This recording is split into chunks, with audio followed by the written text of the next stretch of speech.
and just think about what they were doing. And they are projects, they are pieces that these individuals have developed. I like to, at this point, sort of, rather than getting in the art world, I like to sort of stretch out and get into the more sort of functional work, which is like designers and architects, as ways of thinking about this. Just because I think it's a fun conversation. It's like how are projects like the ones you are working on, what might be some possibilities out in the larger world. And so I don't have a necessarily tightly structured set of comments, but just a collection of artists to look at whose work actually does involve like the creation of a sense of implied motion. And they do it in a lot of different ways, some of whom, this guy right here, Santiago Calatrava, who's our first artist, some of whom, are making work like the linear space and form project. If I had given Santiago Calatrava, this assignment, there we go, I'm looking for my little laser pointer here. If I had given him this assignment, he came back with this project right here, like, well, son of a gun, he did a nice job solving the problem. Other projects that, that these folks are working on are maybe not necessarily so much about a sense of implied motion, using like little sticks or linear, elements like that, but they're quite common. So. Anyone here ever been to the Milwaukee Museum of Art? No? Okay, so the Milwaukee Museum, let's just actually pull that up. Calatrava actually designed this museum, which is like Michigan. Milwaukee, what else? Well, maybe you just have to do it this way. And designed this structure right here, which has an art museum that has kind of this sort of winged thing over right here. A nice thing about this structure, as you sit right here in the gift shop and sort of look out, you see like Michigan that's right there.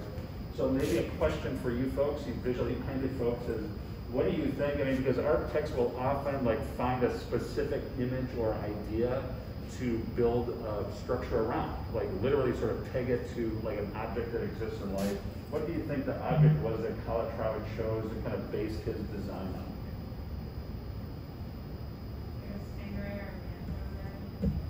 Not quite as close, it's actually just a boat. And so when you're looking at things like this, but absolutely manta ray, totally. I mean, I think you would have loved that comment, Kayla. I think it's a great one. But he actually chose the idea of a boat. And so these structure up here, which is kind of like this winged thing that sort of hangs out over the museum. This actually changes during the course of the day. And so as you're looking at right here, this is time lapse. So over the course of any given day, the wings change from being sort of fully extended like this to being sort of more tucked in. It happens pretty slowly. It's not like it's out there sort of flapping its wings like a bird, very subtly kind of changing. One of the things that you need to do with museums is you need to be very careful about the light that you allow in, because direct sunlight on paintings will burn them out in just a few years. So you have to modulate that. So actually that's what is happening here is these are modulating the amount of light that gets into the museum. But there's a lot of things, even just like images like this, you can see, a sense of implied motion here, even a sense of implied motion here to here. And Calatrava is pretty famous for allowing his structures to have this celebratory sense of motion and design and kind of these fluid qualities. Another reason that I like Calatrava a lot is that most of his structures tend to use fair amounts of like passive heating, and so they're pretty energy efficient. And he's a guy that's sort of looking ahead and thinking about different, different resources or different ways about thinking of relating to the earth. So that's a good one right here. You can see this is, the museum that's sort of tucked underneath here. A lot of the museum is actually down underneath, but there's a big bridge that goes across, and then you see the sail right here and a little bit of a lake on the other side. So Calatrava would be a great one, and you can look, he's just cranked up dozens and dozens of major museums and buildings across the world. He's probably one of the most internationally well-known architects at this point. So I'd like to sort of put his name out there so you folks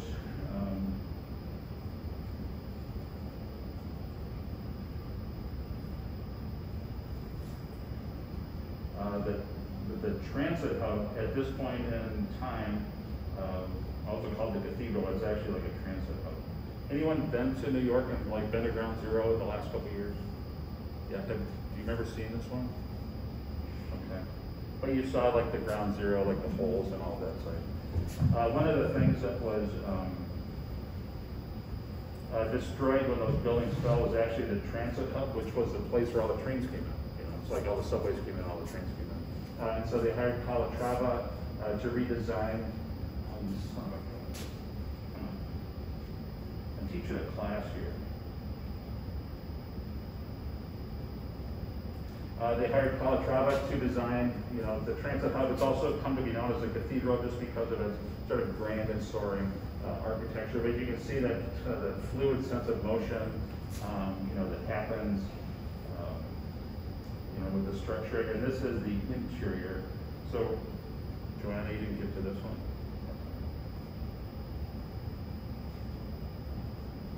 Here's the outside.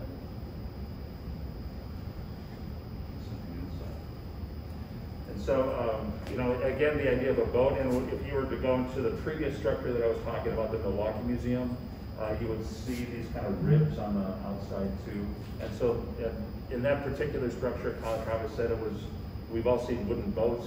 He wanted the image or the imagery from the building to feel like a boat that had been flipped upside down. So you can see like the ribs on it. So it's kind of simultaneously nautical structure code, cathedral, right? Because this is definitely sort of feeling like the interior of a European cathedral at some point. But this is a massive structure. This photograph actually compresses the space dramatically. It's much, much bigger than what this would suggest.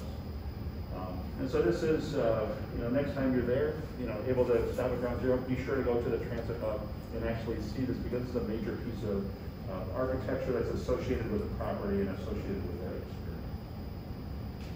But Calatrava would be a great one.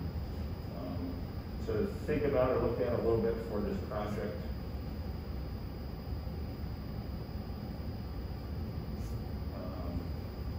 Another artist that I might suggest that you look at is Zaha Hadid.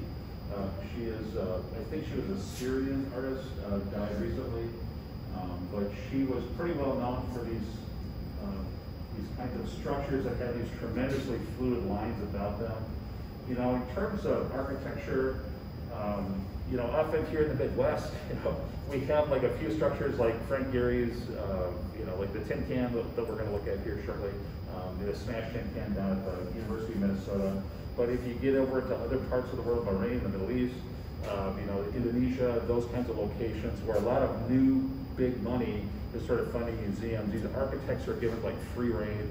They're given funding. They're given, you know, a lot of possibilities. And so architects like Zaha Hadid, who is right here, she is allowed to create structures like this, which to our Midwestern sensibilities, I often will have students that just say, this is just too much. You know, this is just a little bit too out there for a civic structure.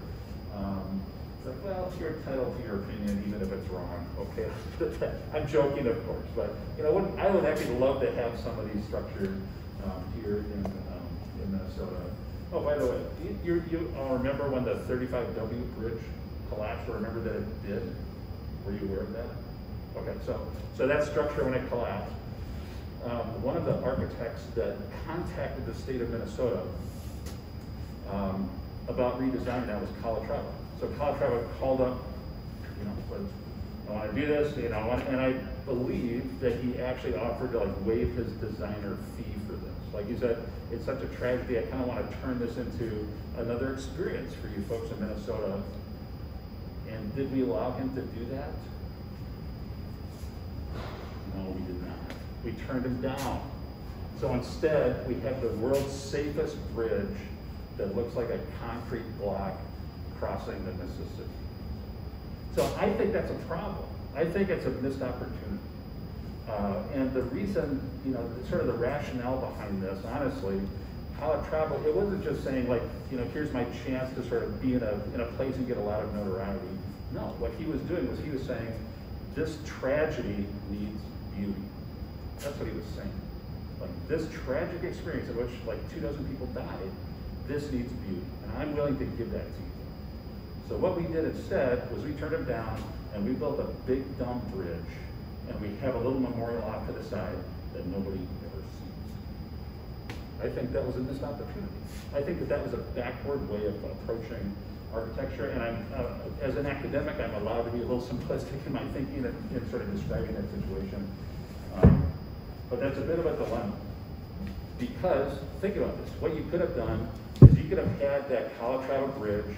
You could have stood on that Calatrava Bridge, looked one direction, and seen the Frank Gehry smashed tin can building, the museum, the Weissman Museum, a major piece of Midwestern architecture.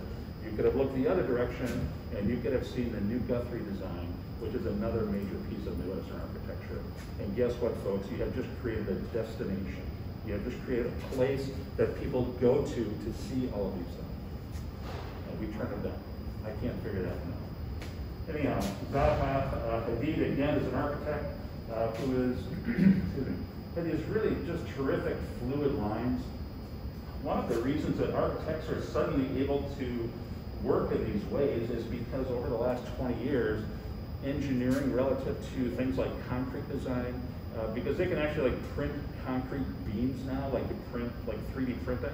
So like they can print things like that. And so suddenly you're allowed to design structures like this that don't have the post and beam construction like this is right here. You got the big walls, you got the posts everywhere, that's post and beam construction. With these new types of materials, with these new types of design programs and so on, you can build structures like this without relying on that. So the sense of motion is really greatly expanding what is possible. So we're going to look at, okay, so Frank Gehry, it's the Weissman right there. Y'all seen this one down at the University of Minnesota? Driven past it, probably has seen it. Yeah, it's a major piece. And again, this is not so much about linear motion right here, as in using little tiny sticks or things like that. This is more about planar motion, where he is sort of like shaping and folding planes. You know, in the course of his career, he's done a lot of works like this. This one is in Spain, where you know, both of these buildings right here, like this and this are all part of the same building. And he's playing around, you know, with this sense of linear motion, you know, the sense of motion within the structure. And so motion is becoming a large part of what he is doing. So there's a great Simpsons episode. I don't know if you've seen this one, where Springfield is dying. And so they need to create some attraction to bring people to Springfield. And so Marge gets this great idea. She writes to Frank Gehry, and she says, you know, she invites him, please come and design our new opera house or whatever it is. And Frank Gehry is in the cartoon, and he like reads this letter that she's written. He says, I don't have time for this. And so he like crumples up the paper, and he throws it towards the wastebasket. It misses the wastebasket, and it's just sitting there on the floor, and he looks at it and he says, it's genius. And so then the shot goes from this crumpled piece of paper to the museum that looks exactly like the crumpled piece of paper. It's a really funny kind of inside joke. I like that he was able to make fun of himself. But really the one that we want to look at today is actually this gallery. So this artist, his name is Theo Janssen. He's a Dutch designer. He's actually an artist and a designer. I want to talk a little bit about what this guy is doing in these particular pieces. Because Theo Janssen is what you might call an industrial designer, but he spends, you know, unlike a lot of these architects who are focusing most of their energy and most of what they are doing, you know, in these practical solutions, they're making buildings, they're making museums, they're designing libraries and whatnot. Theo Janssen actually spends most of his time more in theoretical design. And this is the man right here. He's an older guy. He's a very fun kind of interview if you ever get a chance to sort of see him interviewed, because he's sort of the classic eccentric inventor. But one of the things that he was doing over the course of his career is developing these structures that he calls them beasts. You know, like sand beasts or strand beasts is the name. And he makes these structures. And just to be clear, everything that you're looking at right here is entirely analog. So there's like no electronics in this. These are things that he is actually just fabricating in his studio. And the technology of these is actually so simple that if you knew if you knew the dimensions, you could make one of these this afternoon. These are so uncomplicated. He's literally just using like type that he gets from you know, the Danish version of Home Depot, whatever that is. You know, he goes and he gets it, and he just will measure it and like fold it. And so it's literally like folded plastic pipe and like strapping tape. That's like 90% of these structures right here. So completely low tech. And for reference and for, you know, in terms of like information and what he's looking at and how he's looking at it, he is looking mostly at creatures, you know, like animals. And so a lot of his time is spent like watching, like, isn't that like this, like watching the way that like elephants walk. You know, it's like sort of filming that and using the dimensions. And so when you see this, like the way that this thing, like that is so lifelike to critters, isn't it? There's a reason for that, because he's designing it based on like films of creatures and animals. And so he's working on these things and he's designing them. You know, earlier on, some of them had functions. And by the way, like that business up on top, that's the wind tower that's actually moving this thing right there. The other ones that are moving faster, he's actually off camera pulling them. But they all actually have the ability to walk based on kind of the sail business that he's created. So these are structures that are moving across the sand, you know, the beaches in Denmark. You see, like he's off camera on the left here, like pulling them. And so that's a little bit deceptive, but they actually move like that. They just move a lot slower. But he's referencing like all these creatures, like creatures. Oh, there we go. A lot of failure. Look at this. I love this. And the whole thing collapses. And this is, you know, and I'm guessing that like he's loving that. He's probably actually really liking that it collapsed on him, because he's learning, he's figuring it out. So I would say, like earlier, the first versions that he had created actually had function, where they, you know, he designed them with like a purpose, which was that they would go down, they would walk down to the water until they hit the water, because they have erosion problems in Denmark. So they would walk down until they hit the water, scoop up a little sand, walk back to the grass, dump the sand. Okay, so like this one you can see like the elephant. This one, okay. That one is based on the design of like an elephant. Just kind of scaled it up. Mostly cardboard. You know, so the earlier versions, you know, they have problems with erosion, and so he designed these structures theoretically to kind of walk, you know, walk one way, walk another way, you know, do various things. But he has since abandoned that a little bit more, and is now just a lot more interested in developing these structures for theoretical understanding. And what's happening then is now that he has, I mean, he's created dozens of these things at this point, and so now he is getting contacted by other engineers and designers who want to figure out how he's doing what he's doing, like, or how to apply what he's doing. So here's a question for you. Let's see how we're doing for time. We have just a couple minutes left. Here's a question for you. What if I were to tell you that I think that if Theo Janssen handed in this project right here, without it moving, okay, that this would actually be a pretty good solution for this project. Let's think a little bit for, you know, offer me some suggestions. What about this, even as an object that's not moving, gives it a sense of implied motion? What are the devices, what's happening here that allows that to happen? Did that question make sense? Yeah. Okay, so. It's not flat, it has like the waves on that. Yeah, I mean the relationship, so it's not rectilinear, because things that are rectilinear and flat and square, by the way, you folks have done a really nice job with that. I actually didn't talk about that too much with what I did with the other class. An early tendency with this project is to make things that are flat, square, straight, they're planted on the tabletop. Like none of that is dynamic.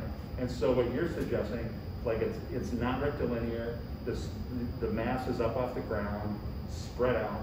There's a lot of dynamic quality about that. Excellent, Kayla, that's great. What else?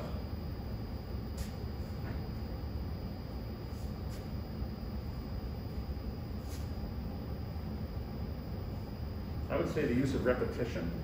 You know, it's like, look at all these little elements right here. Even if you were to just like reproduce that right there for this project, it's like, that is a tremendous sense of motion as this thing sort of compresses and expands from one side to the other. There's a lot of energy in that. There's a lot of visual dynamic energy in that.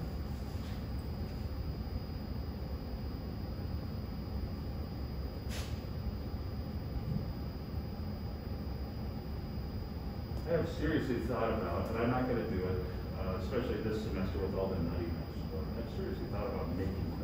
It's like working with the class and trying to figure out how to make one of these. I think it'd be so much fun.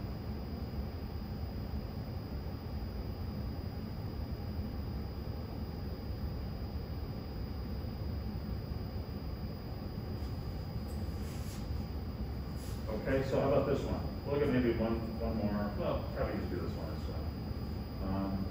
Yeah, so this one, what do we think is happening here that might, again, sort of create a sense of implied motion?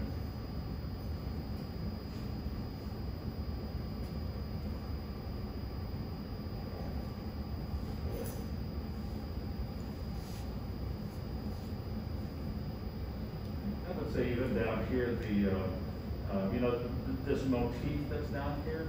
One of the curious things about this project that I give you is how fluidly or how naturally people move to the idea of motif.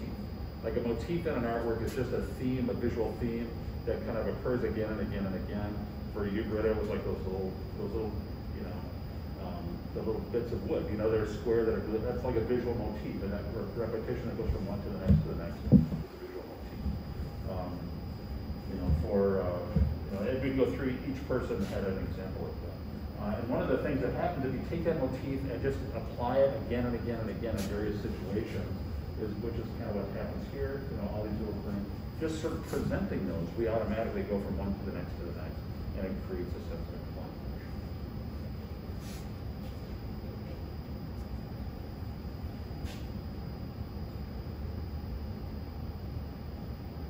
And that's it. I mean, this is like zip ties, strapping tape, cellophane.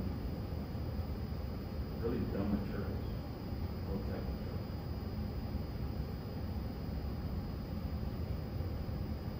And I say that with admiration. You know, this is, I'm not sort of, you know, dissing them, but maybe the point in talking about some of these is, you know, in this way is, you know, the materials being very low tech, we often, you know, believe that engineering or designing, you know, is an affair that's done by people with a lot of expertise and a lot of specialized tools. You know, Frank Gehry, you know, that we were talking about, you know, a few moments ago, his first structures that he created were actually chairs made out of cardboard. Like, and it really was much less about the specific design that he was doing, and more just about looking around his environment and saying, how can I look at my environment in a very different way and design for the needs of the world today? And I think that's one of the things that Theo Janssen is doing. He's very experimental, but he's worked with a lot of different designers and different people. All right, so I think I'll probably stop there for today. So you folks, we have just a couple minutes, five minutes left. So if you have questions, you can just hang out. We can chat about that a little bit. Happy to have that conversation. Otherwise, is there anything that I don't know about, that a way in which the studio is not, like, anything you know about the studio to get these projects done? Okay, so send me an email. I just had somebody this morning. I got an email from somebody who's working here at midnight. Says the band softly broke, so that was perfect. I love that, because then we can get it fixed. So don't let that be a mystery. If something needs to be repaired or fixed, or it's like we're out of 2x4s, we're out of glue. How much hot glue is left, by the way?